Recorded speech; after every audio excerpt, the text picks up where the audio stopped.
Alright, here we go. I should have my levels and everything good to go at this point. Elgato's up. So, yeah, just a, I guess housekeeping would be, yes, this is my complaint.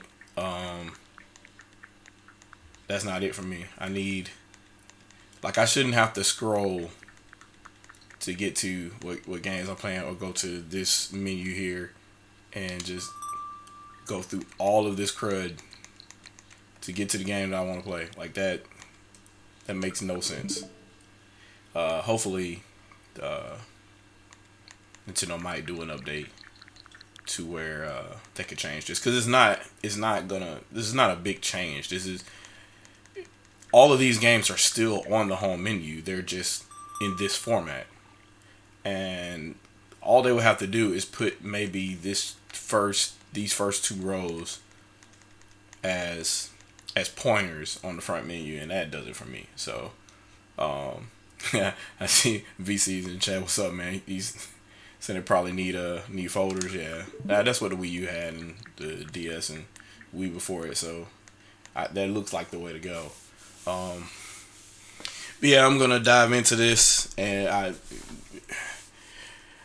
of course, it would make sense that as soon as I was done eating dinner or whatnot, and I came back, I was only on this game for maybe about 10 minutes, and I immediately got to the top of the tower to the sanctum, which is just crazy. All I did was, since I was able to focus at this point, I just focused avoiding, the other patrols that were rolling around. And I used Rivali's Gale or whatever to glide up to this one part that I can climb onto, and I was immediately in the sanctum. And so I'm gonna go back in the game now, and this is where I typically save, like right before I turn around and leave. As you can see, like this is normally where I am, and I just like quit, and I don't want to play the game anymore because I don't want it to end. But I'm here now. I've got my weapon in tow. Don't know how well this is gonna be going against this dude, but we'll see.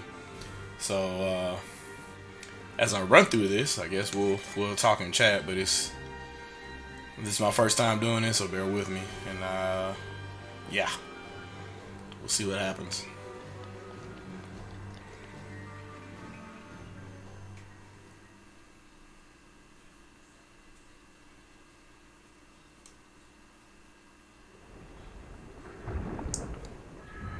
Alright, this guy.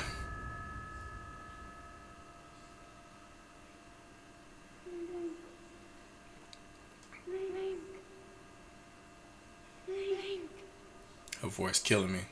I'm sorry. But my power isn't strong enough. I can't. So strong, she held him for that long.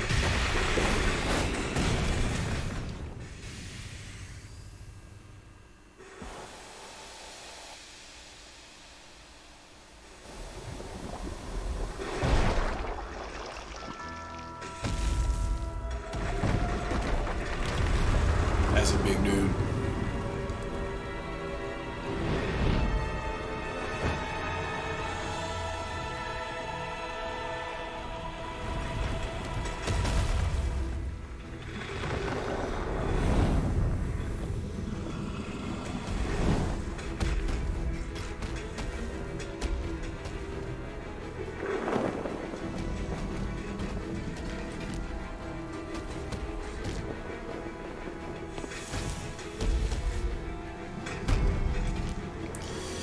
Yeah, I'm gonna die a lot.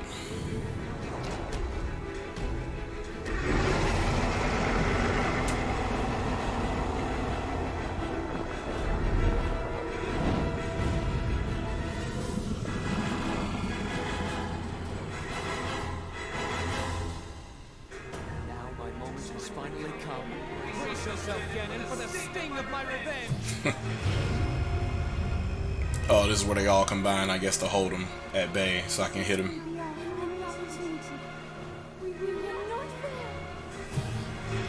She has a serious crush on Link.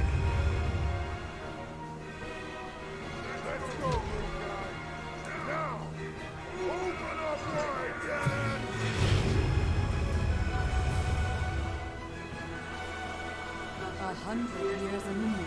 No, I'm a fan of the voice actress. It's just Has arrived. Zelda. She just sounds so pitiful during that moment. It's just like, oh come on, man, you're the strongest chick in this person in this game, really. She sounds like she's disappointing everybody.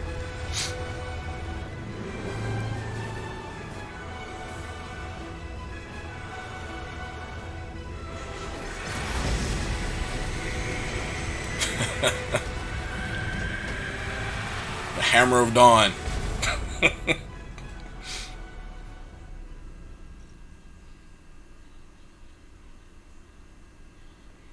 Okay, 50% damage. I'll take that.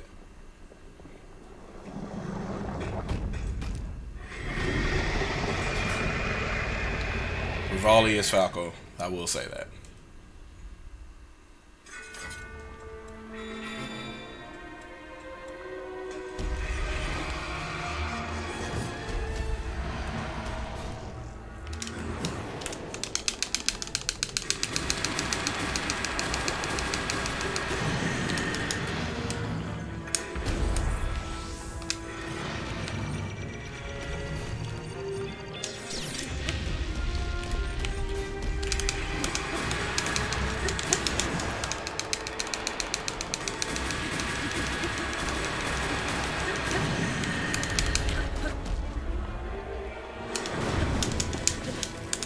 Oh, D-Flames.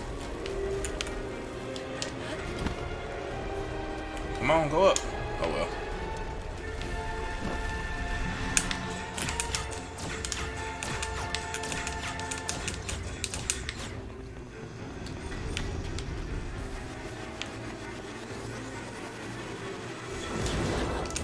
What in the world was that? Oh, he giving me all kind of stuff. I can't with this. That's ice, I guess. Now ready to roll.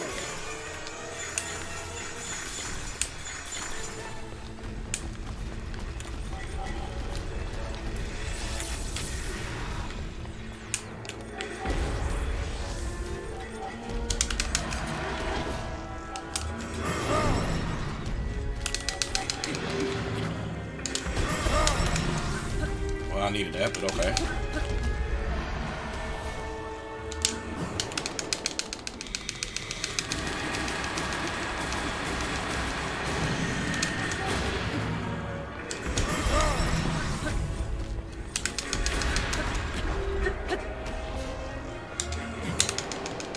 Let's go, dude.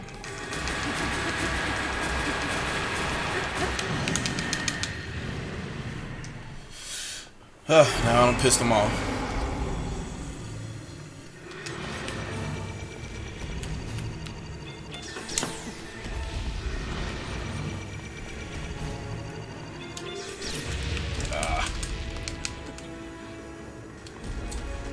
I guess I'm supposed to hit him with ice now, I suppose.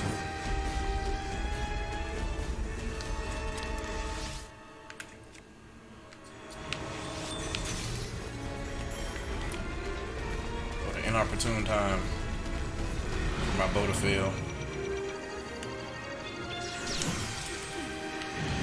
Yes, sir.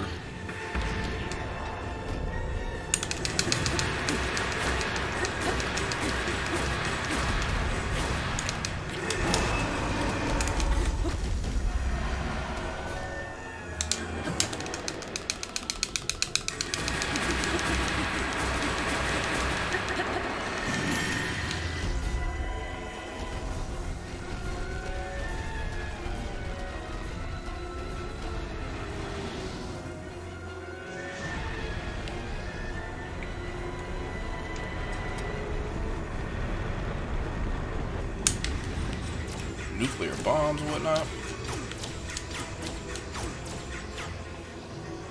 That's craziness.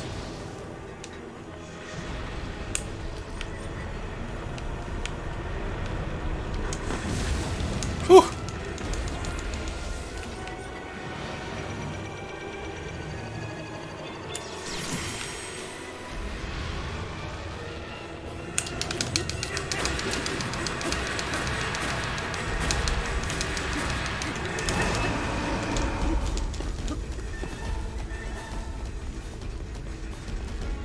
Need my bow.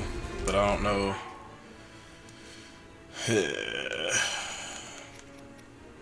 see here.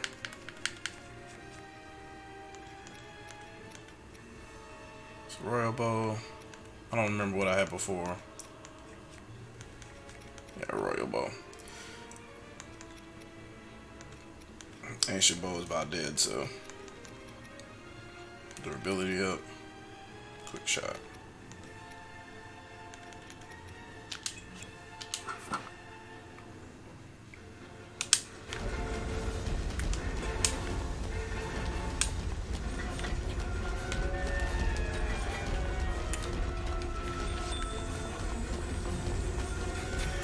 Yeah, it does nothing.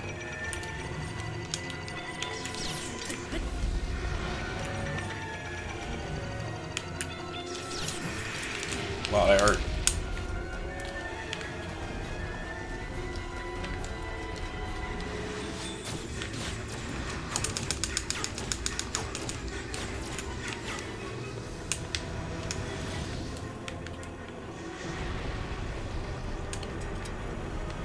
No idea. I'm pretty sure there are some tools I could use here, but I refuse to be part of that. All that switching is not something that I want to do.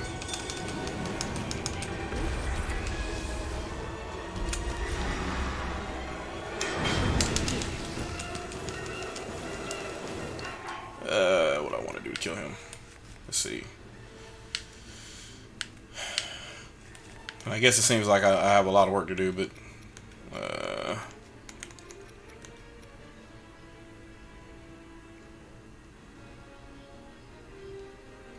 let's do that.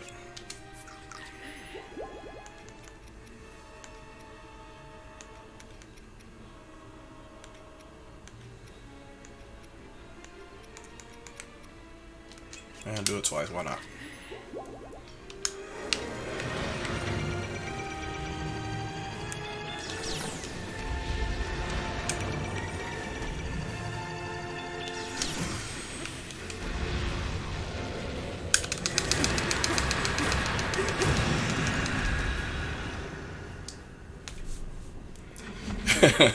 So I was gonna die like, yeah, I don't know. This is my first time. I've never played this at all, so I'm trying to be as entertaining as possible, but I'm apparently being very cautious.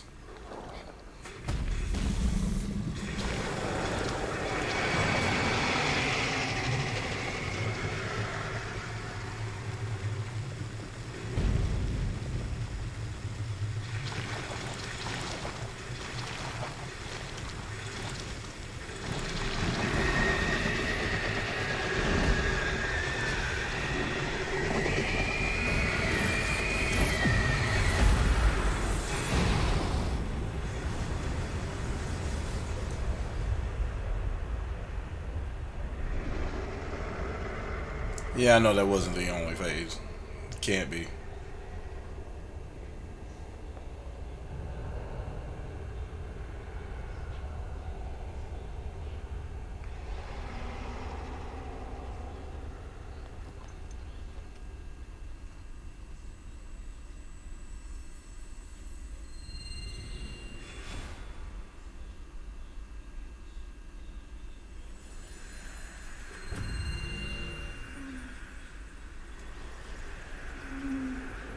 Let's go on horseback.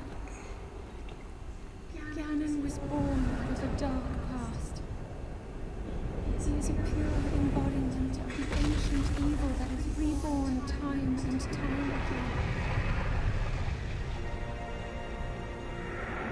He has given up on reincarnation and assumed his pure, enraged form. If set free upon our world, the destruction. Yeah, this game is pretty good. This is a good looking game.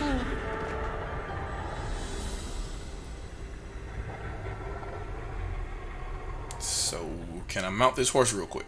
I entrust you with the bow of light, a powerful weapon in the face of evil. Link, you may not yet be at a point where you have fully recovered your power, or all of your memories. But courage need not be remembered, for it is never forgotten.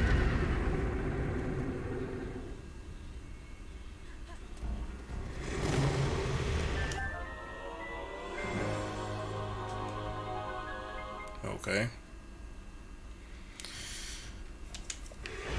So, do I have it? Is the question. No, I don't. So I gotta equip it.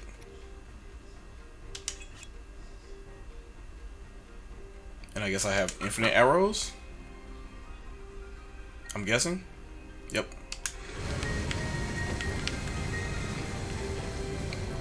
Energy covering Ganon's body is called malice. None of your attacks will get through as he now is. I will hold malice back as much as I can, but my power is waning. Attack any glowing points that you see. I'm attacking every glowing point. Victorious.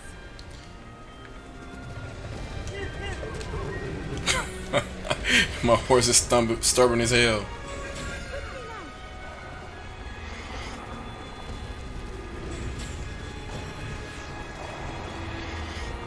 Let's see what we got here. Hurry, please.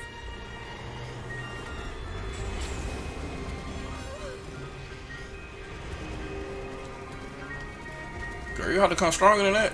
I got those spots. I'm too far away to shoot.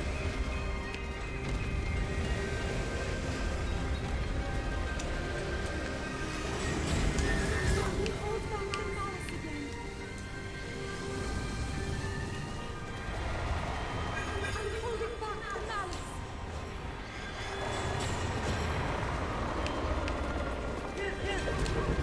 Ganon's power is weakening. So can I get over there? No, she hasn't done anything yet. Okay.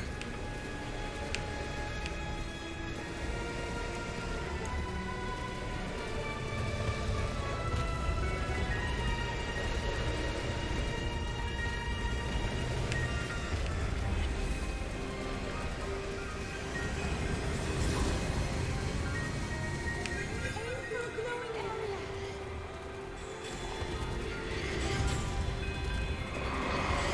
Boy, I suck at this.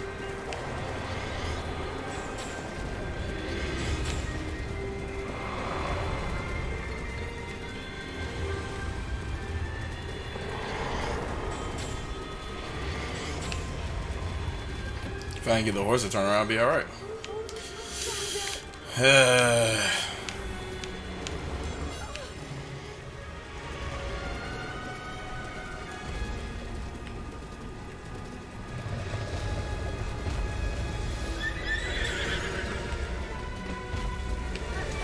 Let's go.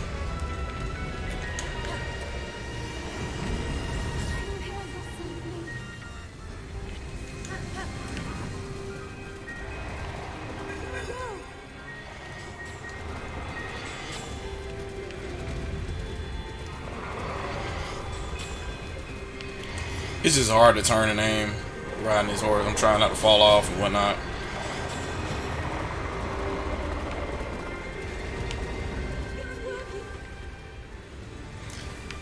I appreciate it, VC. Appreciate you coming through, man. Anytime.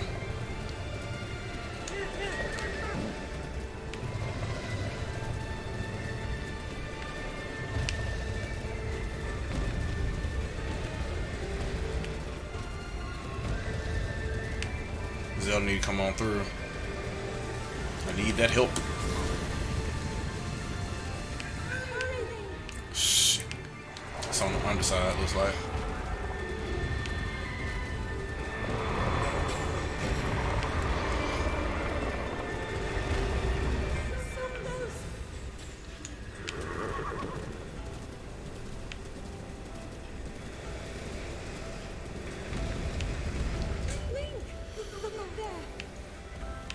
Look up where? What the hell are you talking about, girl? Oh, the face.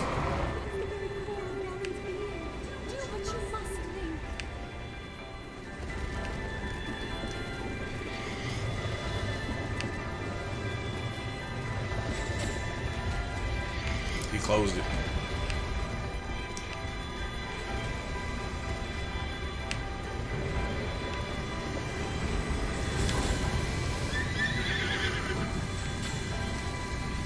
Come Come on.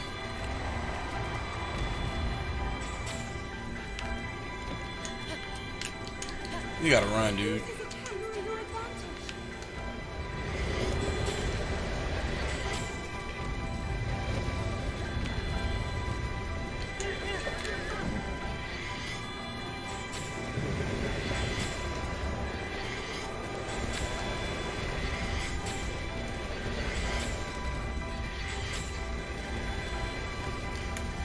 I guess I gotta sit in front of it and run at it.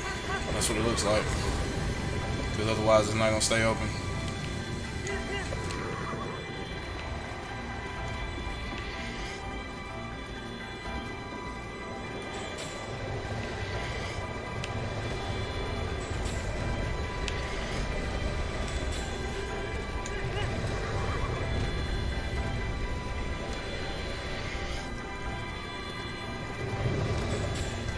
Come on, dude, open up.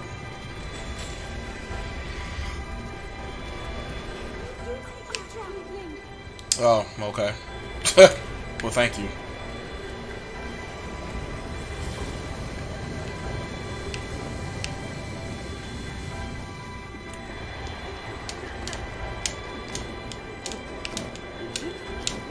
Well, that sucks.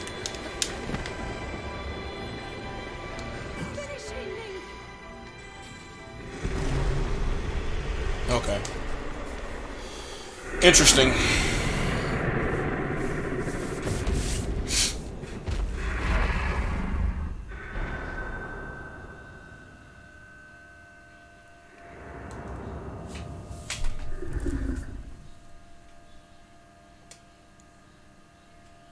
Now, why does she need me again?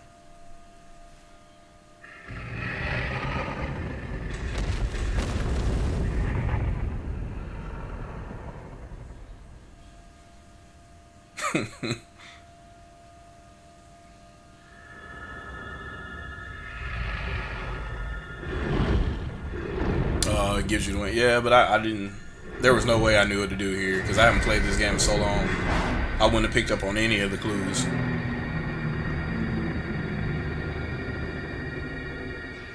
This is the same guy that had to be reminded to use the cryo ability to lift up the gate.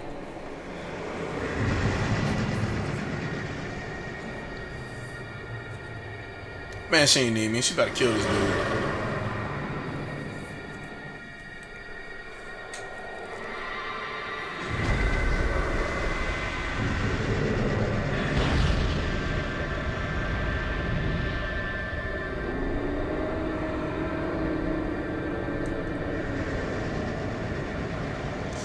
This might well be Xenoblade because she's basically a nuclear bomb too.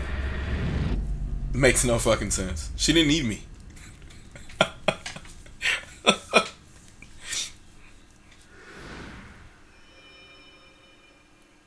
Zelda fucking murking people.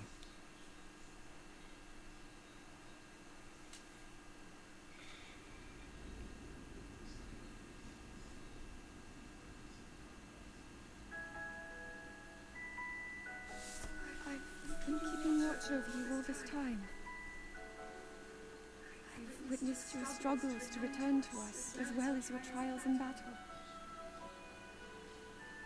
I always thought, no, I always believed that you would find a way to defeat Ganon. I never lost faith in you all these many years. Thank you, Link. The hero of Hyrule. May I ask, do you really remember me?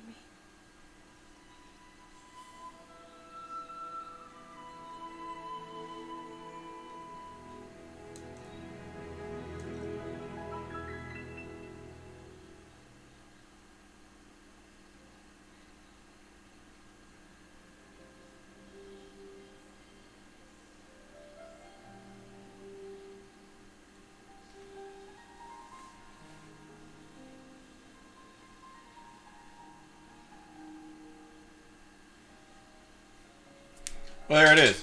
So, man, I've been I've been not wanting to beat this game for so long. It's just ridiculous. So apparently, I mean, Ganon's castle is harder than Ganon himself, because not playing this game in 2 years, that was not exactly. I won't say it was trivial, but it wasn't exactly a challenge either. I did say now speed run. Yeah, right. And there's no way that I would 3 hearts just run straight in there and then kill him. There'd be no way.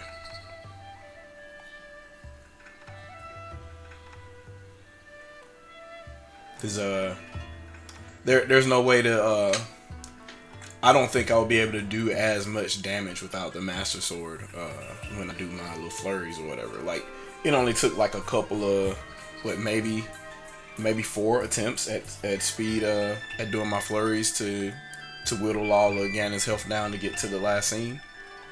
So I mean, I'm imagining in my head how long that boss fight would be without that sword.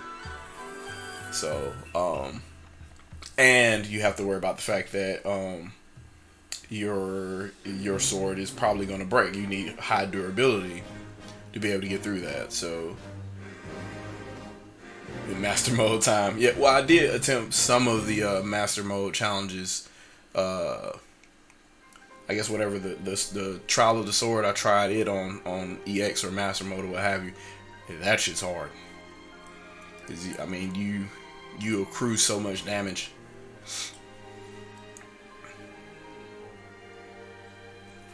So what I kind of wish I saved the old chat so I can go through all the questions, but and I don't know if I have.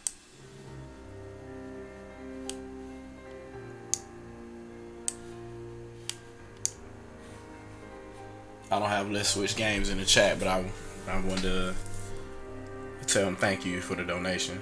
Y'all get the likes up in here, because I'm gonna go ahead and give I'll discuss the other things. I guess once these credits roll or whatever else needs to happen at the end of this game. But so I don't know what you guys have been hearing regarding next gen and all the lies or what have you. We're starting to see the same things all over again. So we're getting people saying, hey, you're gonna get film type visuals or Toy Story like graphics or whatnot. Which, if you listen to the buzzwords, ray tracing, you would think that's actually accurate. Well, no, not even close, really, in that regard. So, I'll probably have to switch to another view here so I can actually show you what NVIDIA's implementation is for the RTX, which is currently right now the most powerful GPU from them for the time for consumer grade computers. Their implementation of ray tracing essentially is, hey, well, first of all, for those that don't know what ray tracing is an alternative to rasterization. So raster-based rendering is we take polygons on a scene, shine light against it, and whatever shadows are cast, whatever textures are available, we take a snapshot of that and rasterize it per frame. And that's done pretty quick. GPUs have gotten pretty good at that over the years versus the old school Nintendo 64 days. So that's a pretty efficient technique that people use, that developers use to render games for their engines. Another method, and there's other methods out here too of developing how individual pixels are lit during a scene, but raycast is one of them, or ray tracing. So what you do is the math is that you draw a path directly through a scene where light would behave, which is, it's kind of weird because it doesn't necessarily follow the true properties of light, because light is actually a wave and not a straight line, but light and shadows are cast in straight lines. So what they do is they do a pass of light throughout the entire scene of polygons or what have you, collected together, and all the shadows, all the reflections, all the soft light that bounces off a opaque object versus a reflective one, and then a snapshot is taken of that. That's how, no matter how old or how pixelated Toy Story looks, all the lighting is perfect. The only problem about that is doing all those calculations still takes a render farm or a fucking data center to implement. And that's per frame for a movie. So imagine doubling the frame rate from 24 to 60 frames per second, and you want that to happen on the fly. It takes a lot of computation. There's a lot of math. It takes a long time to render. Now, GPU technology has advanced to the point where parts of this is possible. And what I mean by that is, since there's so much compute going on in the modern graphics cards of today, what we have now is enough math to do calculations of portions of ray tracing. So you could ray trace light going across polygons. You could ray trace light going across reflective surfaces. You can do ray casts of light going through water. You can do ray casts of light going across opaque surfaces, or any other implementation of light passing through a scene and then capturing it, right? The only thing is, unlike a data center, yes, this theme is really good. Unlike a data center or a render farm, you can't do all of them at once. So what NVIDIA is doing is they and Microsoft have implemented different APIs to where developers can pick and choose which parts of ray tracing they can use in a game. So you could have just the lighting for a reflective part, say like water or a mirror or what have you, done in a scene, and that will give you really good approximations of what ray tracing would be in a full scene. The only thing is you aren't able to pick up all the pieces that were missing. So for some of the ray tracing implementations that we've seen so far, they're only doing reflective ray tracing. So basically any scene that any surface that appears to be wet or a mirror sheen or what have you, that gets reflected. But everything that's opaque that light has some attribute to is not being calculated. So 70% of the calculations in the scene aren't being done. So bricks and all this other kind of stuff that are dry, the light has a certain property on it, and there is a certain percentage of reflection on it. It's just not as strong as it would be if it was a mirror shine. So okay, let's see this post cutscene here. Zelda done fucking killed everybody, and she's sad.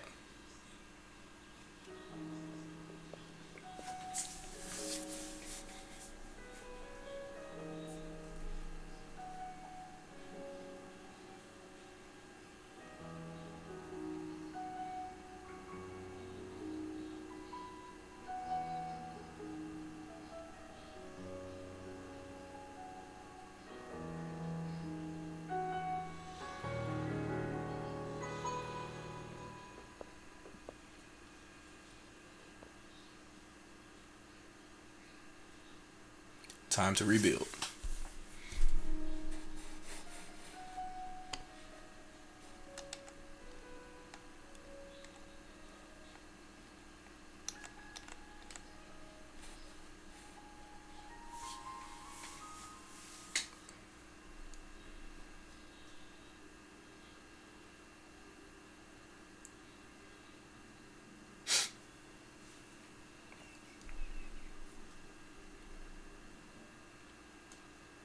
Make our way to Zora's domain.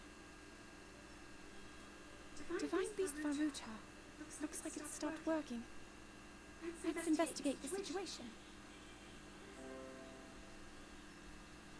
Leave us further. I believe he would like to hear more about her. The least we can do is visit him and offer him some closure. Although Ganon is gone for now, There is still so much more for us to do, and so many painful memories that we must bear. I believe in my heart that if all of us work together, we can restore Hyrule to its former glory. Perhaps even beyond. But it all must start with us. Let's be off.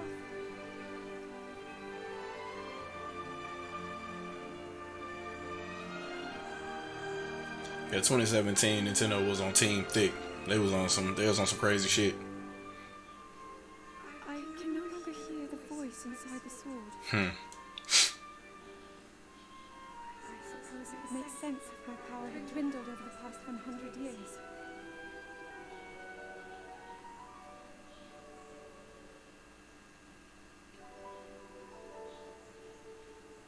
I'm surprised to admit it, but I can accept that.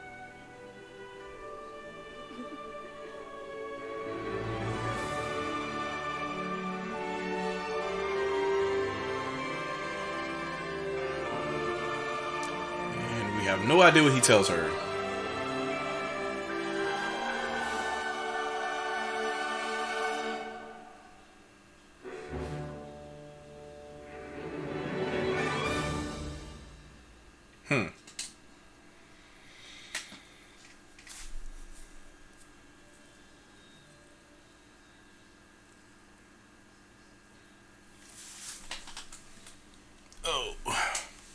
Okay, so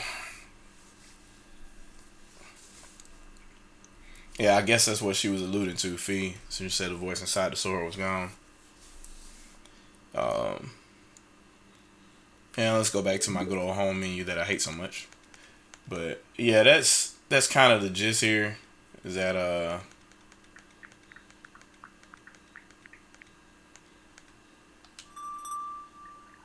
so my issue isn't just the fact that, you know, the information is false. It's just, and not only was it false by default from what Nvidia did as far as talking about what ray tracing really is, and now you've got console manufacturers talking about it, and they're talking about doing ray tracing in consoles as if it's a foregone conclusion that the ray tracing that Nvidia was doing originally was a good thing. Like, yes, it would give you some type of a realistic lighting edge, like the lighting will look a little bit better, but it's not the real thing. So why even, like, fake ray tracing is it's almost like,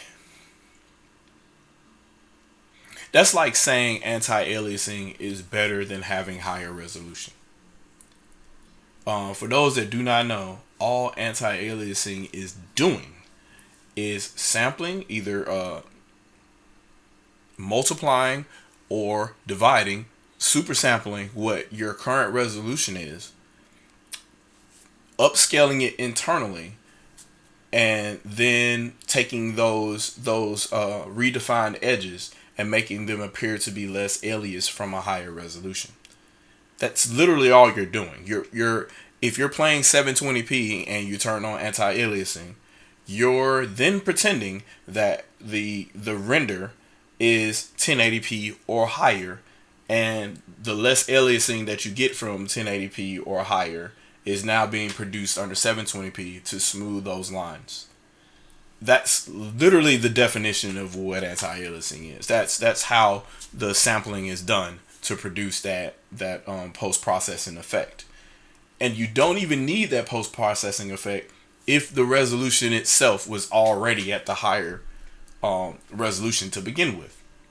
And you tend to notice aliasing a lot more on a display that's higher resolution than what the render output is. So if I played a game that was 480p right now on this monitor that you see here, the jaggies would be all over the place. You'd clearly be able to see them, unless there was some type of anti-aliasing available, right? But the whole point is anti-aliasing is not higher resolution. That's like saying that anti-aliasing is everything and that it's way better than having the original resolution to begin with. All it is a faked instance or a way to get better performance out of something that isn't capable of doing it. This is why anti-aliasing was so important in the 6th and 7th generation, because they could not do natively 1080p 60 frames per second or whatever in a lot of those games. So you do 720p or 540p, and then you have a lot of subsampling for to avoid aliasing or to make the aliasing appear less intrusive. Because please believe the aliasing is still being done at the hardware level as the final frame is being presented to your display. After it's being presented to your display with all the jaggies, then the post-processing is done on top of it to re-render each frame and then present it to you. Unbeknownst to you, that display looks ugly as fuck underneath.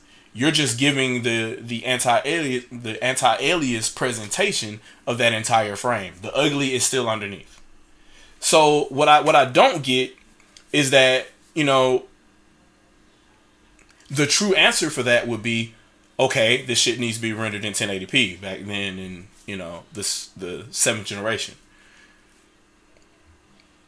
This ray tracing or whatever, right, is the same basically failed concept. You're not getting what you're aiming for. All you're doing is coming up with an approximation, and then you're using the buzzword from what actually did what the true result would be. So you're not getting a render farm worth of results by upgrading to next generation or buying an RTX or RTX GPU right now from NVIDIA. That's not what you're going to get. You're going to get bits and pieces, and the end result might be able to fool you into thinking that the resulting image was completely ray traced throughout the entire scene. The truth is actually a bit further from that. So why even, like, these buzzwords don't make any sense anymore. And I post about it on Twitter and whatnot, and people get so upset, and then they call you all these kinds of names, and you're like, well, show me something contrary. I mean, like, this is factual. NVIDIA themselves admit it. The developer toolkit itself tells you that it's not real. So they give you in the API, they give you different APIs for what type of ray tracing you want to do. You can't do all of it at once. So they say, hey, do you want to do ray tracing for solids? Do you want to do ray tracing for reflective surfaces? Do you want to do ray tracing for water? And that's only on the surface. Now you also have to do ray tracing for beneath the water to do reflection and refraction. So if there are different APIs for all of those different types of things,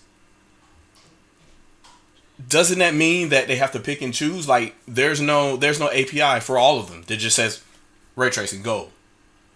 That immediately asserts that, hey, you got to pick and choose, and there's not enough compute to do all of them at once. Which, if you've been following ray tracing, I mean, anybody that's been following how computer aided design even works, for the most part anyway, they've known for a long time that ray tracing is insanely computationally expensive.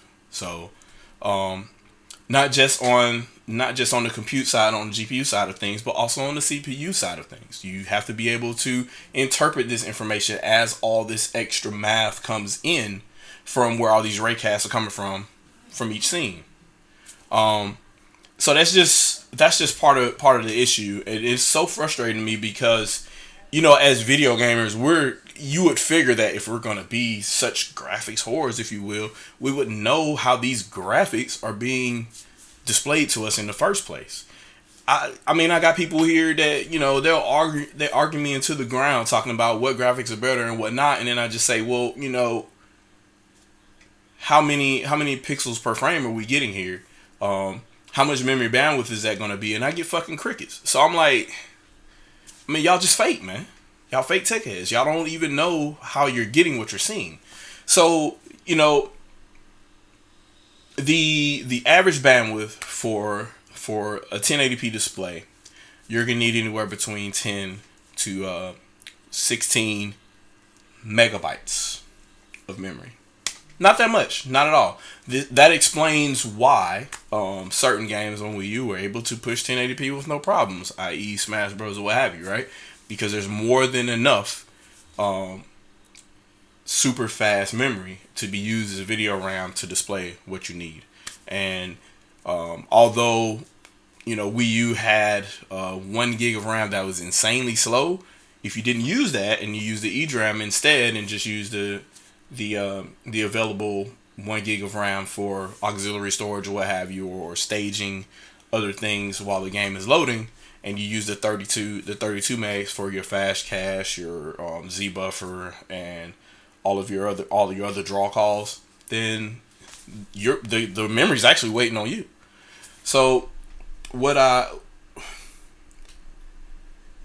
it's just frustrating to me because we're going from nobody's learning as we leave one generation to another. There are people that not only denied that those 32 megs of eDRAM made what was possible on Wii U possible. They say that while at the same time they were bragging about that same amount of eDRAM with a 16 megs of eDRAM inside the 360, which, you know, had not even the same amount of bandwidth as Wii U, but that for the most part helped a lot of what 360 was doing. And you can't, how do you go from one generation to another and you completely, like, you pretend to be, I hate to say devoid of logic, but you're intentionally naive. Like, oh, I can't believe that because I didn't hear it on my site. And I'm like, well, Microsoft was bragging about the eDRAM on the 360 just a generation ago. So why all of a sudden now we can't talk about how video RAM works for another console? Because the other two consoles weren't using it really, and at the same point, the eDRAM, the ES RAM was being used the same way on the Xbox One. Nobody said anything because the Xbox One also had 8 gigs of RAM, but the 8 gigs of RAM was just as slow as we use. So I don't.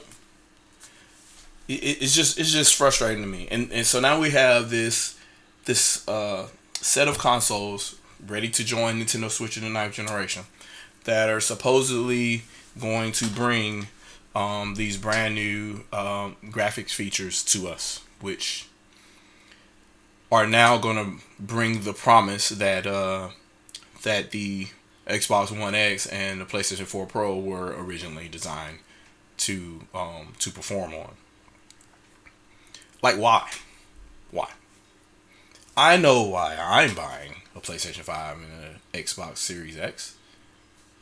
Games, Halo Infinite, whatever Sony has up their sleeve. I have reason to believe that Ghost of Tsushima is probably going to be a PlayStation 5 title. Even if it's still released on PlayStation 4, it's a PlayStation 5 title. I'm fairly certain. At this point now, the way things are going, and probably The Last of Us 2, the way that's going, those are going to be PlayStation 5 pieces of software. So those are reasons, you know, to buy the console, because those are actual games that you can play as far as next generation goes. But we're the diminishing returns that Iwata talked about over 10 years ago at this point. It's so obvious now. It was obvious then, but it's so obvious now that we have consoles chasing resolutions they're not ready for. We still don't have consistent 1080p 60 frames per second in this generation right now. And that's what was originally promised with the PlayStation 3. So now that we're 2 consoles later and we still don't get that significantly in each and every game, why in the hell are we rushing to 4K? Rushing. Like, here's Xbox One X so you can get 4K. Like, no. Can we get 1080p 60 first, please? Can we get that? Can we get that? And what the frustrating part is that, you know, once these ninth generation consoles come in with Switch or what have you, the same problem is going to happen all over again. There's going to be an advance in engines. There's going to be the requirement for more games to have ray tracing in it. And what is that going to do? That's going to cause more demands on the engine, which means that some games are not going to be 4K. Or if they're going to be 4K, they're going to be 4K 30 and 1080p 60. So now we're dialing down the resolution again just to get more features in the game. So, and that's extremely frustrating because the promises were never made or never kept. So why? And I get it. Yes, they're consoles. They're going to be limited, right? But tell the truth on what your limits are. Like, Nintendo lied about the limits of the GameCube because they significantly they were really conservative about the estimates for that console because it did a lot more than what they put out there. 10 million polygons per second. No, that was done. Launch games were well beyond that. But their goal was to say the average game will have this poly count with all these effects added on top to give you a realistic expectation of what to see in the game. Not, hey, you know, the GameCube can do 90 million polygons per second that are only lit one time with no textures. And you get what I'm saying? So, and those numbers were thrown out by the competition then at the time, if you want to call them competition. And so people were buying that hardware because of those numbers that they heard in the 6th generation, and they were nowhere close to being accurate. And the same thing happened in the 7th generation. The talk of polygons magically went away because everything beyond the 6th generation was doing 500 or more million polygons per second. So now everything has to be upon what type of GPU stuff you can do. Okay, I got another subscriber. Okay, what's up, Birdman? Join that subscribe. Appreciate it. But what I don't get is we have all these new things happening, and we have this advance in power, and we're talking about all this extra CPU grunt that we're supposed to be getting. You know, somebody already mentioned in chat. That's exactly where I was going. So why are games still looking fucking broken? Why are we still getting, you know, AI that's absolutely shitty? Like, why are we doing that? Why are we still playing games where, you know, we'll have a cutscene or what have you, and then right after that cutscene you go back and you see people like running into walls. We get a bad collision detection. All that kind of stuff still happens. So, and then you have games like the game I just played with, I mean, for the most part, the physics are on point. And that's an old physics engine. Havoc is old. I think this might be the first time Nintendo has used it, and they mastered the fuck out of it. This is a very, very old physics engine, and they just took it and said, how do we put every element in the world in it? And how will they interact with each other? Like, okay, I'm going to set this on fire. Well, if this is on fire and it's next to this that's flammable, it will explode. And if it explodes, it sets off this. And, you know, I mean, like lightning would set grass on fire. The grass was set on fire, it'll combust something. And that combustion from something exploding will hit ice and then, you know, break or melt the ice away. Like, all that shit happens in a chain reaction. People make Breath of the Wild videos all the time, and you see the chain reaction of all those different physical elements happening in the game. And there are very few instances of that type of mastery of an engine, or using the advances of that type of an engine in too many games. The closest I can think of was, God, well, I can't think of the name of that game right now. BioShock. It's probably the closest that I've seen, and even then you only get so many instances of combining them all together, even in that game. But Breath of the Wild, just all of them together. They combined all of them together to do everything, and it's crazy because they started it with a 2D demo. putting all that together. So what I don't understand is, so we chase these buzzwords for these new consoles, and then we play the same games the exact same way with more pixels on screen. The same problems will still exist. We're still going to get long loads. Don't let the SSD bullshit fool you, because if they don't change how they program these games, they're going to be memory bound, which means that, hey, we got this SSD and it's running real fast, but we overloaded RAM. So every once in a while, you're going to get real fast loads from this SSD because the RAM is saturated. So you'll be walking in, now we got to load. Or there'll be long load times in between levels. Like, the majority of these third parties don't develop their games in chunks, or, you know, or smaller chunks to where you're able to seamlessly transition through a game, i.e. Metroid Prime. It's just frustrating to me, and I get a little optimistic here and there because the other podcast I did before, I talked about where Mark Cerny sat down with press and showed them the PlayStation 5 running the Spider-Man engine and talking about how fast it was able to do draw calls and whatnot. And I got the feeling that, hey, our new SDK and the new APIs that we're doing internally at Sony will basically force developers to say, hey, look, manage your memory in this way so we can have fast loads across all our games. If you use our SDK, that's going to happen. I was being optimistic and thinking that's going to happen, but with this back and forth between them and Microsoft and developers trying to figure out which one is going to take the lead, and since a lot of these developers don't get the hardware early on either, and their development kit is a PC with a target, a render target to say, hey, like, these are the target specifications, and they basically develop a PC game towards that target. You get launch games with the same fucking problems. Same fucking problems we had with Watch Dogs and everything else that was launched at the beginning of 8th gen. And I think that's going to be frustrating. I think it's going to be frustrating. I hope that I'm proven wrong and that they do change development to take advantage not only of the solid state drives, or just the faster memory, where you don't even need the solid state drives at all. You use the solid state drive to load the game, to install the game really fast, and then load large dumps of the game into memory really fast, and hopefully those are smaller chunks so you don't notice them at all. And then we get to the point where you press start on the icon on the console, and then you see the start screen. You know, I mean, you might have to go through a couple of logos for legal reasons or what have you, because, you know, developers want you to know who paid for the game. So you're going to see, you know, publisher names here or there. But then once you press start, the game starts.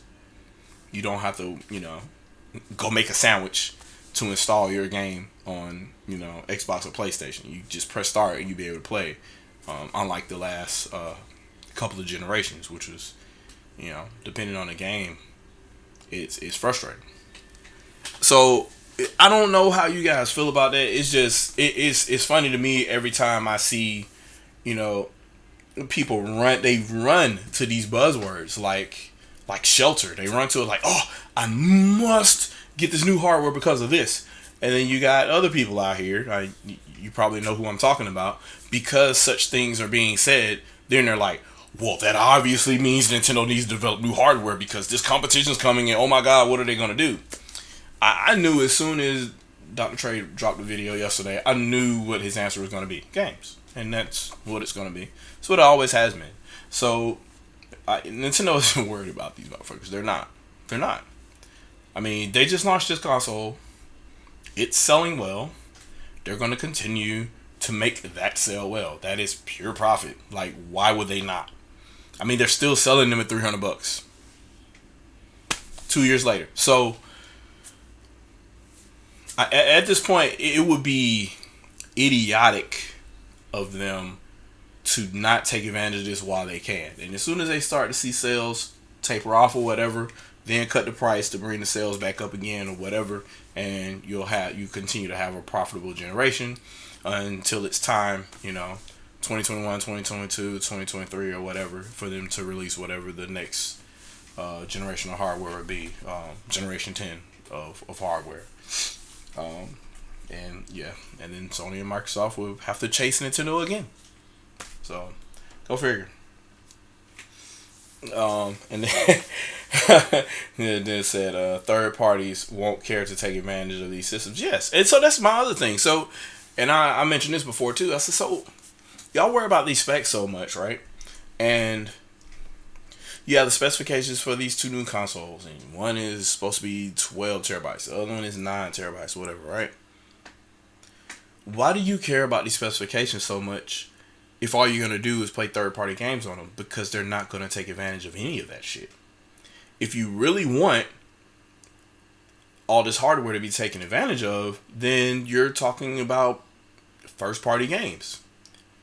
And so I guess the issue there is then, as I tweeted before, then Sony and Xbox fans would have to admit that they aren't better first parties than Nintendo is. So you would have to say, hey, the first party talent on this console A, console B, what have you, is going to take advantage of all these titty flops of power on this console. And it doesn't matter if there's not enough studios within their wheelhouse to make that happen. So what are you doing with your titty flops? I know what Nintendo is doing with their titty flops. You just saw a perfect example of a Wii U game, being ported to this console, and it screams. It does what it needs to do. And I press a button, I'm in the game. I press a home button, I'm back on the screen over here. And my loads don't take that long at all unless I'm doing fast travel. So I don't. It's just so frustrating because you go from goalpost to goalpost with these people, and they'll tell you over and over again, well, console X or Nintendo console A doesn't have this, or this, and I'm like, so how does that make the game that I want to play on that console not happen? And they don't really have an answer. They just assume because numbers are lower on paper, that magically means that developers don't know how to code. They can't just say, you know what, let's just develop this game for Switch and see what happens. And we see what happens. Those games get released. They're there. So, I mean, it is what it is. I had a couple things left on my little roster here. Y'all leave questions in the chat as you go, and then I'll get to them here. But I can't really see what my new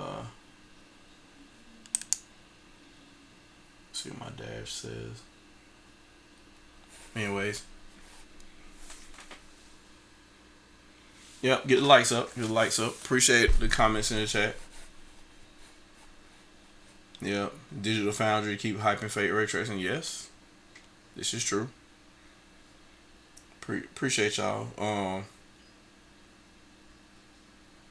Dennis again says the SSD hype is laughable. It's like they forget PC and the Switch already has solid state. Yes, the Wii has solid state.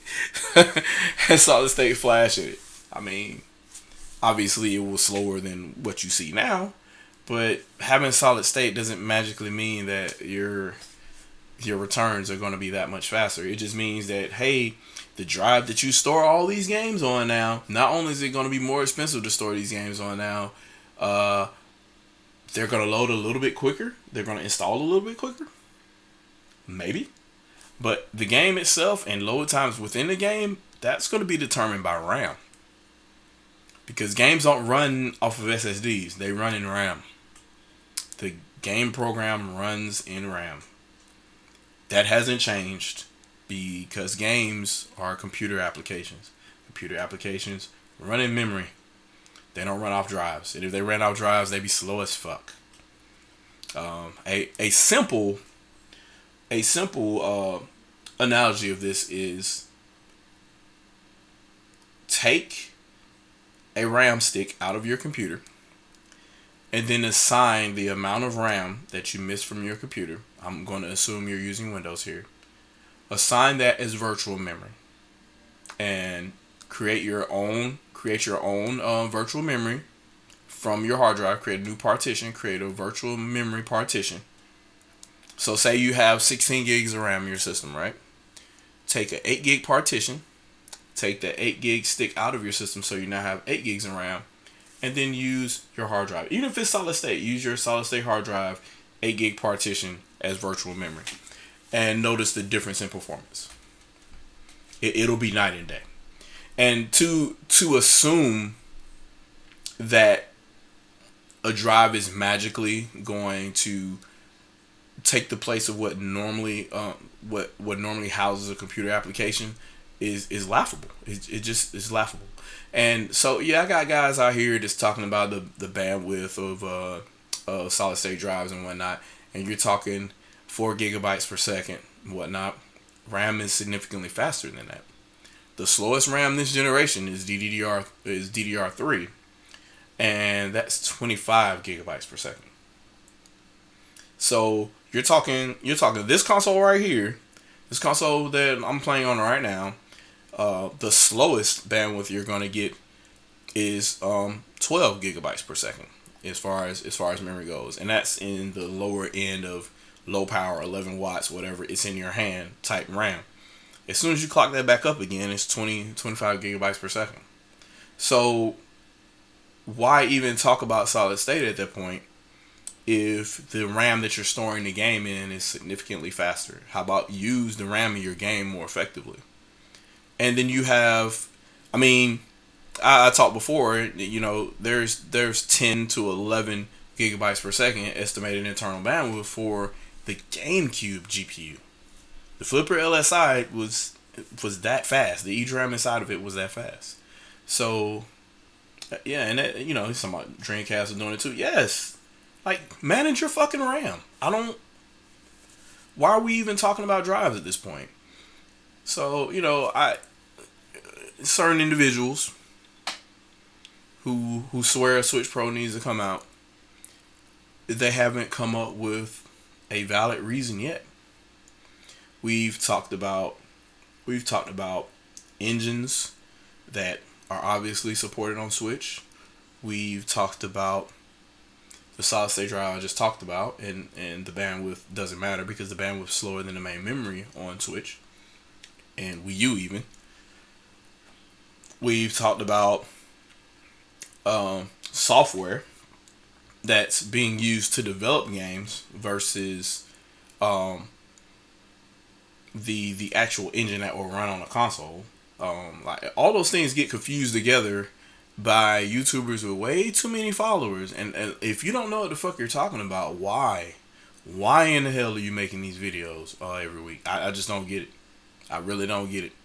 And I know I got a couple of guys that follow me that are gonna follow that person anyway because they want to spread whatever kind of misinformation. I appreciate y'all for following me. Do what you do, but just know that I'm not co-signing on that shit. I don't appreciate it. It's just weird that, and I'll say what they are. They're fake tech heads.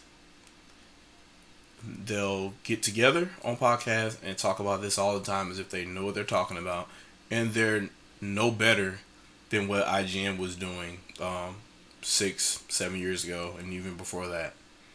They don't know. They talk to a guy that plays on PC a lot, and now they're expert. And then they'll talk to you and say, oh, well, Nintendo needs to do this because these new consoles coming out and their specs are this. And I'm like, so what do those specs mean? And the things that they promised with those specs, did those come true? Or did we get the same games we always get? So, it's just, man, just play your games, man. That's all I can say. Don't worry about this shit.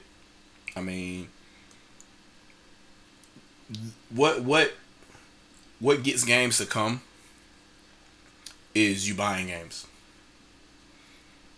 The more and more people see that games are selling well on Switch, all those excuses, all those technical advances or whatever, they magically aren't a stopgap when it comes to making that game happen.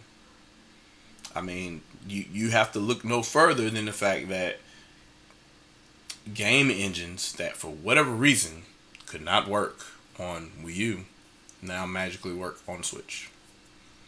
And while it does have to do with some CPU horsepower per se, the rest of the console was more than capable. It was just whether or not people were invested in spending the time and the money to port said engines to Switch or to make them available to work on Switch.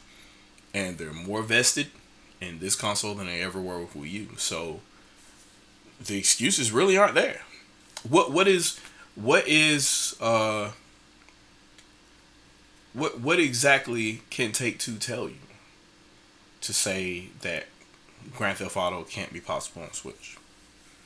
What is that? All I have to do is just scroll through here and show you Saints Row the Third, or any other open world game for that matter. Like, what excuse are they gonna have? Oh well, they won't meet our vision, blah blah blah blah. And I'm like, yeah, but you guys would have ported it to Vita if Vita was still around. So I don't even. It's never that.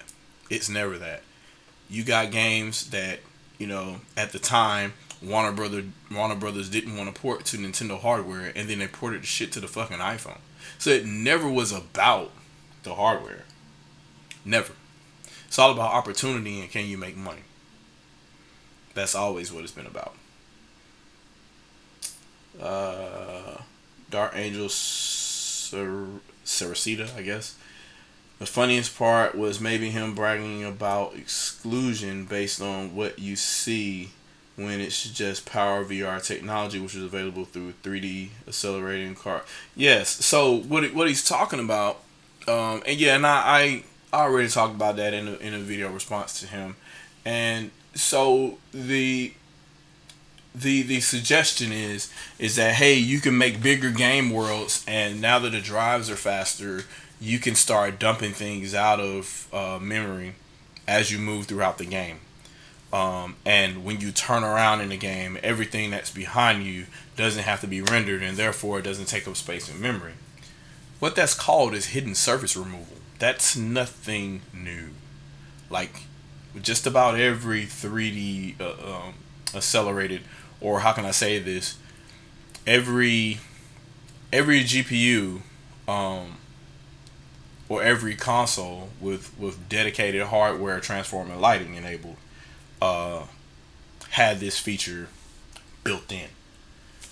It was just built-in math that just says, hey, these polygons over here are out of the view of this camera, and this camera being the frame that's currently being drawn or being snapshotted to be rasterized. So if it's not in this frame here, in these coordinates or what have you, then they're being culled from memory.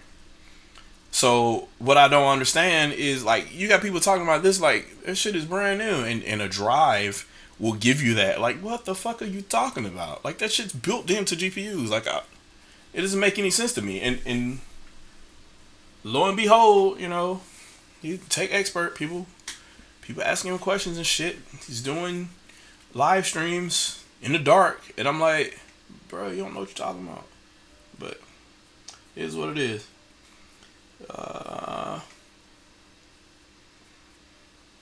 It said the only reason Switch ports are being outsourced is because development studios and publishers thought it was going to fail, therefore they didn't spend money to learn how to do it in-house. Yes, and unfortunately that's been happening on Nintendo hardware for a long time, even on GameCube. Like, people would not, they're not going to treat Nintendo hardware as a lead platform. It was very rare during the GameCube days. It almost didn't happen at all on Wii if it was a multi-platform title, unless it was a very specific port. Like the Call of Duty, they had to treat it as a separate game. So even though there was a port house doing it, it had its own budget to basically copy Modern Warfare into 480p. It's just, if you're talking about a multi-platform game, 9 times out of 10, I won't say the buggiest version, But the version of the game with probably the least amount of care is going to be the Nintendo version of the game. They really don't give two fucks because number one, they're thinking it's not going to sell well because it's got to compete with Nintendo on their own hardware. That's what they're going to say, at least internally. They're not going to admit that externally though.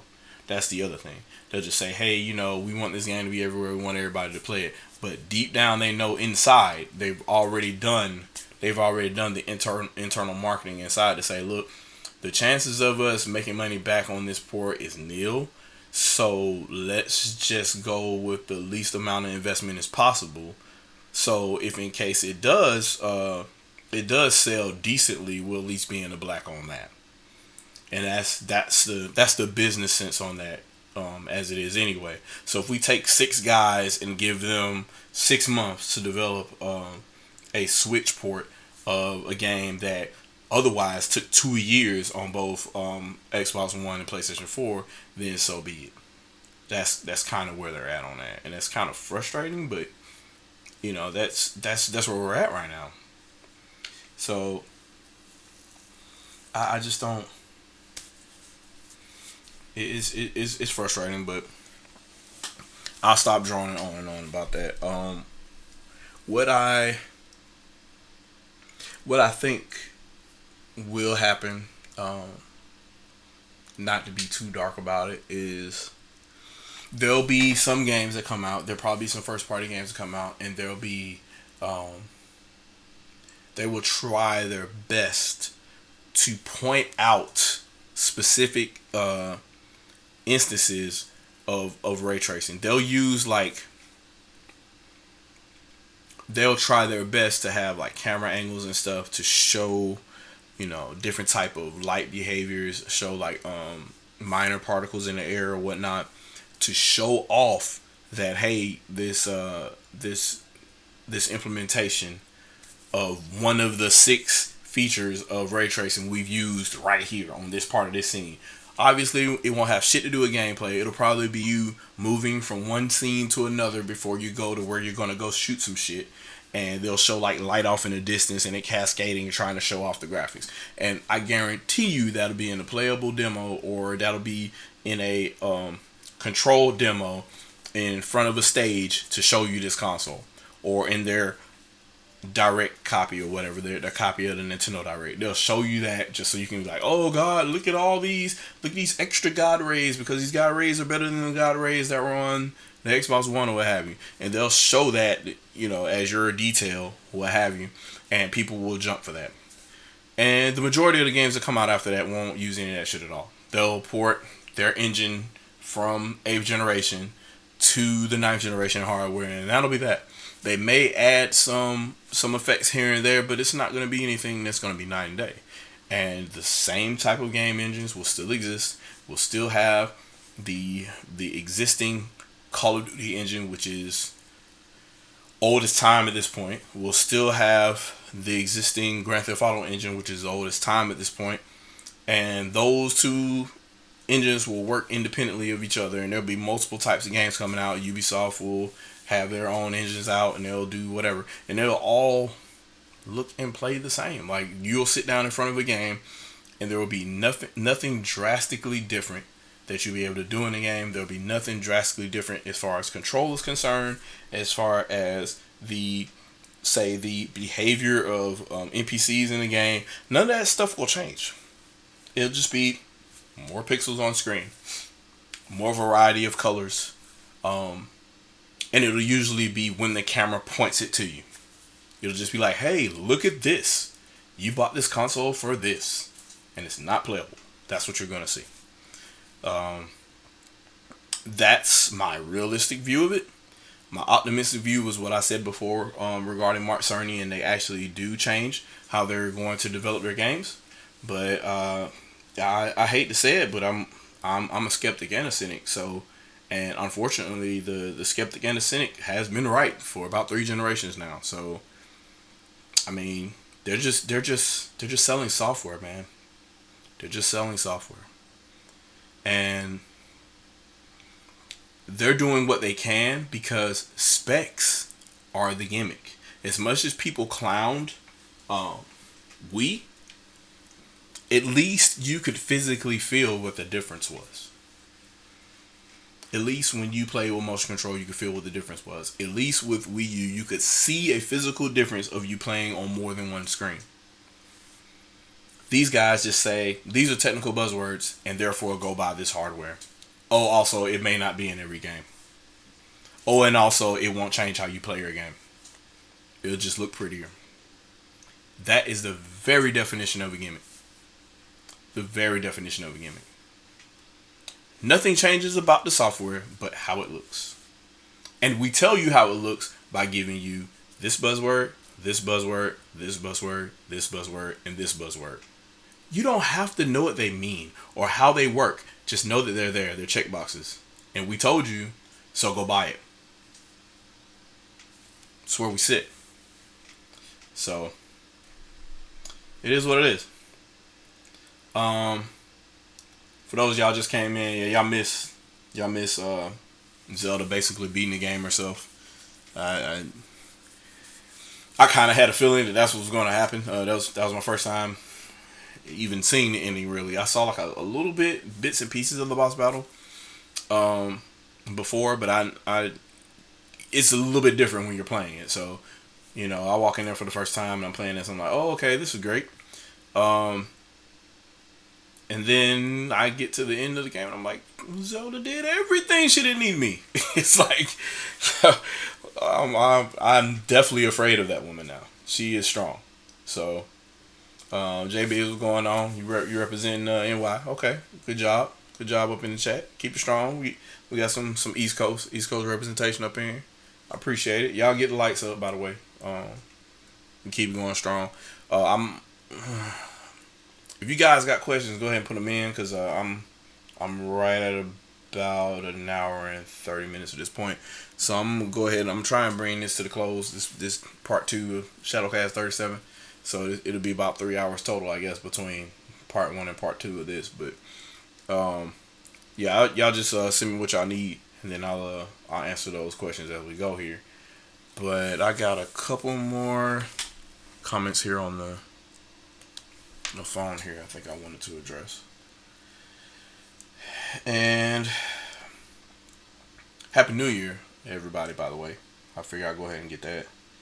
I need to mention that as well. It is a New Year's 2020, and I'll try to do a little bit more of these as we go, as I get this channel together.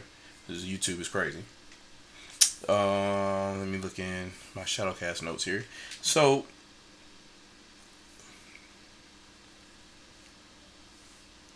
oh, he said plan on playing Breath of the Wild first time on Friday. Man, enjoy, man. You're going to be playing for a while. That's a great game. It's a great game. I've been playing for, well, this is my first time playing it in almost a year and some change, but so I was a little rusty today. And everybody was laughing at me in the chat. It was kind of hilarious at first, as I was trying to pick up on a lot of the gameplay mechanics. Yeah, so you just not playing it. Okay, I get it. So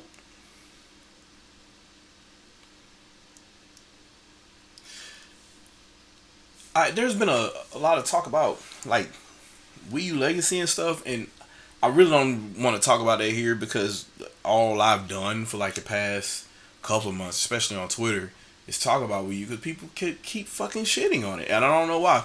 But so now, like, we got people out here that, you know, y'all are begging for these games to be on Switch so bad, but I'm like, but half y'all motherfuckers got Wii U's. So I'm like, why do you want, you know, like, unless you're like me, so, you know, and I'm obviously a weirdo, so, you know, I try to do both, because I want to do comparisons for comparison's sake, and, you know, other stuff or whatever, and I'll try and do videos on those when I get around to them. But it's just like, why?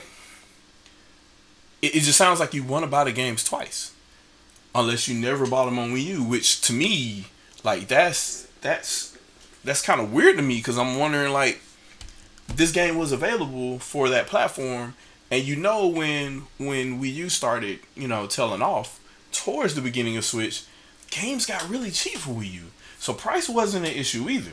So I'm trying to figure out why, you know, Why we got people out here, they're begging and praying for Xenoblade Chronicles X to come to Switch. They're begging and crying. They can't wait until Tokyo Mirage Sessions comes out. And I'm like, you could have got Tokyo Mirage Sessions for like $40 if you hopped on it real quick. If you got on it right when Wii U started tailing off or whatever, you could have got these games for those prices. So I don't like, why didn't you just buy it then? And there are people out here that that literally did not want to buy Wii U games. And I'm like, so why did you buy the system then? And I know some people, like a lot of my mutuals, they sold the system or some other shit, because they, people that's selling the system more than one time. Like, what the fuck? Number one, what kind of gamer are you if you're selling your shit? Like, I know some people do because they like hard on money or whatever. But if you're not hard on money, why are you selling consoles? Like, that's the worst investment of money you could ever do, because you sell it, you're not going to sell it for the same price you bought it for. And then you go to try rebuy it again, you've wasted your money buying this hardware again and again. So you have the console, right? But you want the games to come to Switch. Like, damn near all the games to come to Switch, which also validates Wii U as a good console, because if you buy a console, you buy it because you want to play games for it, right? But if the majority of the games you want to come to Switch, that means you like those games, which means that you liked Wii U games. I was just playing one not so long ago. Breath of the Wild is a Wii U game. And if it's one of the greatest games of the generation, which by and far, the consensus kind of agrees with, that means Wii U is a good console because it was host to this game.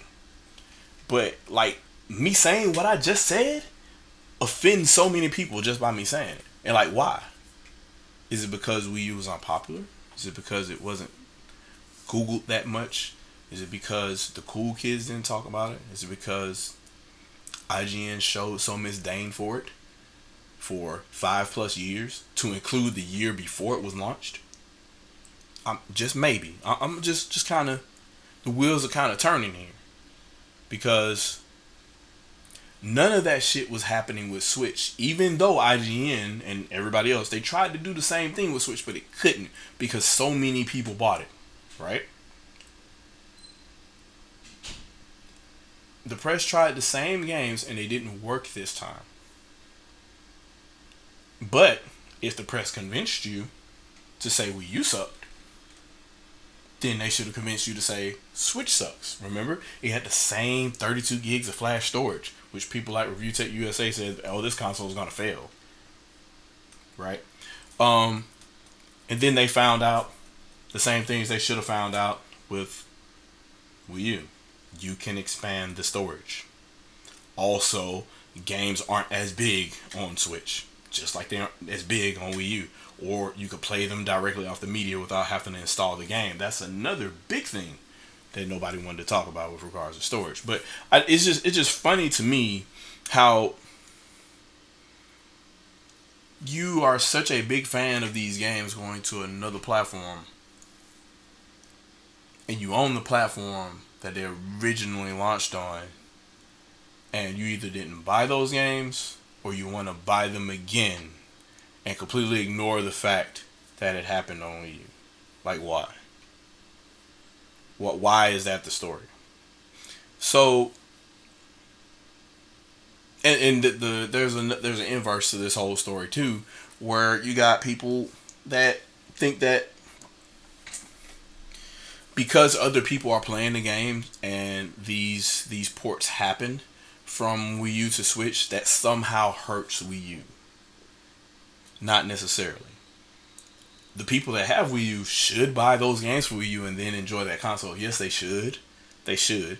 But if more people are out there are 50 million Switches sold now at this point, right? That's well over 3 times, well, I want to say pretty close to 3 times the amount that Wii U sold, right? So there's significantly more people out there to play those games. So those games being ported to Switch, that means that, hey, there's a better chance of success, which means that sequels to those games or other games in that same franchise may be possible in the future thanks to Switch, instead of those games debuting and dying on Wii U. So I'm all for them being ported. I just don't understand the dichotomy of the fan base. And what I don't get is like y'all treat Wii U like, oh my god, this shit stinks. But if it was so bad, why are you buying the games on Switch though? If they were that bad, if the console was that bad, don't touch none of those Wii U games then, because Wii U sucks, right?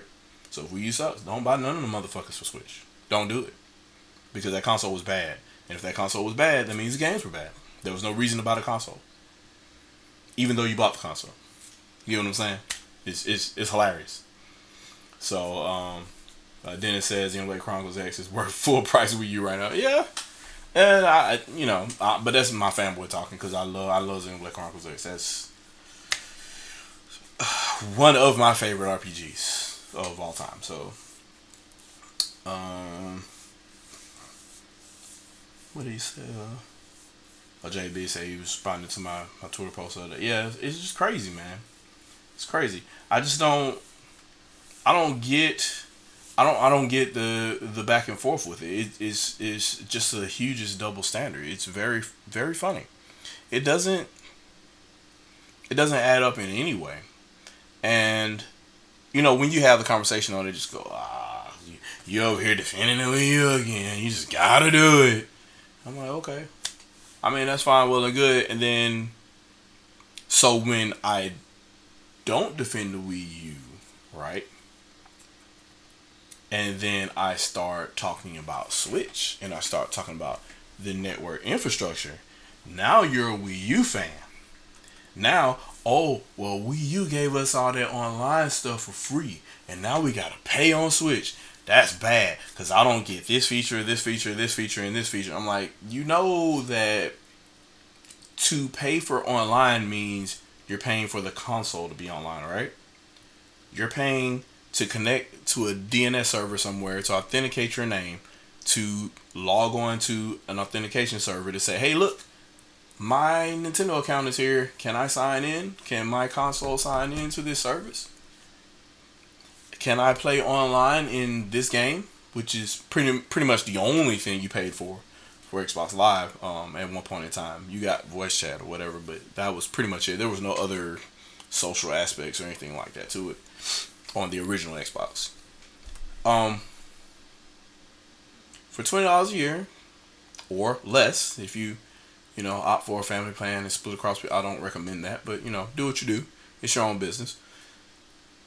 Now all of a sudden we're Wii U fans. Now the Wii U doesn't suck, right?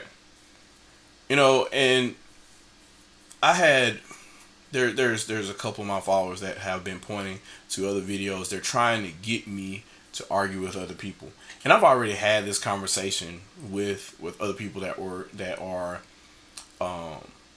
shitting on Switch Online or what have you. We've already had that discussion. We've already talked about it. So there's no reason for me to quote unquote start petting this online. But my thing is, there are other people out here that are making these conversations. I know why other YouTube personalities that I associate with, I know why their stance is their stance. We've already had that conversation. They're just vocalizing how they feel. But we got other people out here that are saying this shit, and they were the same people that says Wii U is ass. The people that I was talking to, they love Wii U. So they have every reason to say, hey, look, Wii U is better in all these ways than Switch was with regard to online. I get that. But other folks, nah, y'all was just saying Wii U was shit. So if it was shit, don't use Wii U to say that Switch Online is bad. I mean, that's just a double standard. Because everything about that console to you was ass. And if that's the case, then why are you doing that? So I put my little 2 cents out there as far as to what are the benefits of this online service. Yes, it misses software basically, and these are features basically that are part of the OS. These are firmware updates that the majority of these people are asking for. When you're asking for invites, voice chat, messages, cross game chat, all that kind of stuff, that is a firmware update. That just about has nothing to do with the online infrastructure and how Switch Online works. So the only thing that Switch Online does is it connects you to all the CDNs that Nintendo has around the world to give you content and to set up the matchmaking service for your games and whatnot. The voice chat and all that other kind of stuff, the VoIP server and whatnot, all that stuff is intermediate. It has nothing to do with the infrastructure as a whole. The infrastructure as a whole is how do you connect all the switches and routers that we have across the world, all the servers we have across the world to authenticate you. That is the network infrastructure. So if we're going to talk about the online, we're talking about that network presence to get you connected. And so what the issue is that so many people they want to be technical, but they don't want to be technical. They want to talk about the online, but they're really talking about customer forward-facing features. And the majority of those forward-facing features are part of the firmware. They have nothing to do with the online itself. So, voice chat, that's software. It's firmware. Invites, firmware. And if you notice, when you got the firmware update on Switch, game invites magically showed up because they added that to the firmware. Okay, so it's really that's just an issue to me. It bothers me because this is a piece of technology, and we're gonna talk about technology. You gotta know what you're talking about when you say certain things. Don't say I don't like Switch Online, and then the first thing you talk about is stuff that has nothing to do with the online. Voice chat has nothing to do with the online. That is software you use while you're already connected. How do you connect? Oh, you use Switch Online to connect. So are you going to tell me that Switch Online is down when it actually is up the majority of the time versus Xbox Live and PlayStation Network? No. So their online infrastructure actually works. They have uptime. They meet their requirements. They have their required maintenance when it is down. And if it's down, it's not down for long. They do their updates, and then that's it. But that is the online infrastructure. Now, if we're talking about features, that's neither here nor there. I already talked about firmware features I would like already. I've already talked about this blasphemous thing I see here in front of me. I like the parental controls thing. Actually, that's probably the most powerful part of Nintendo Online that you're going to get right here. Like, I can remotely manage any Switch doing whatever I want to it at whatever type of feature I can manage. I can remotely see how long I've played this game. I can go by user and see which user did what in what game. That is amazing, actually. There's a lot more things I see in this that I've seen on Xbox Live or PlayStation Network as far as control goes. So,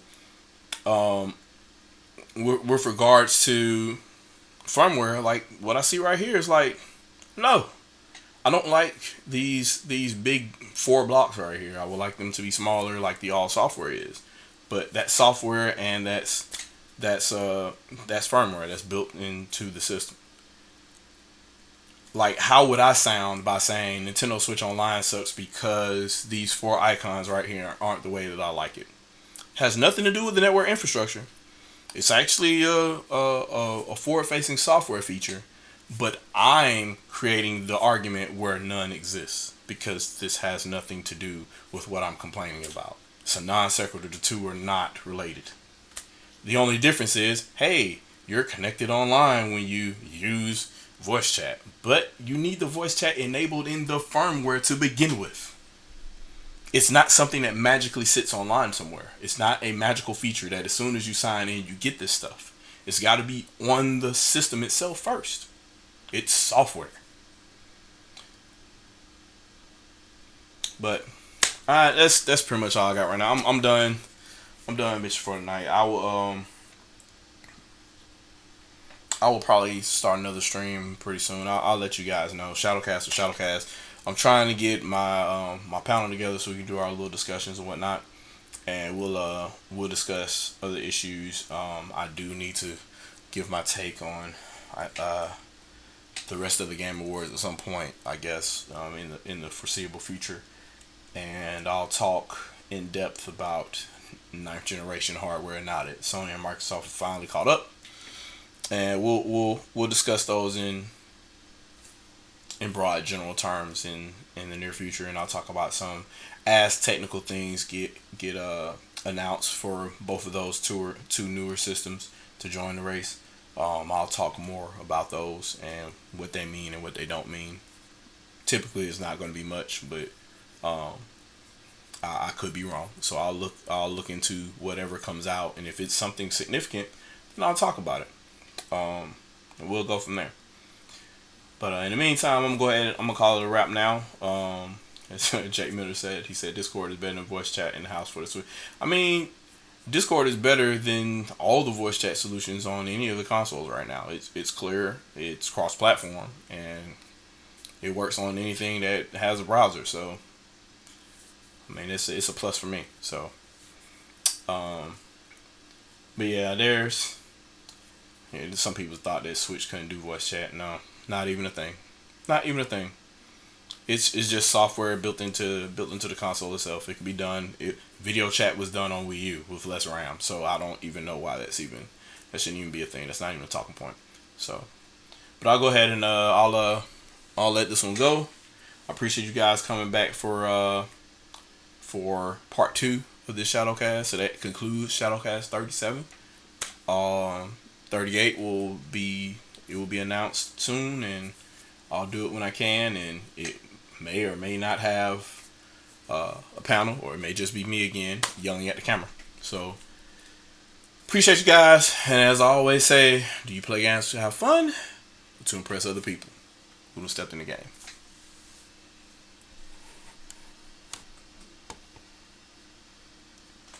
Deuces, guys. Appreciate y'all.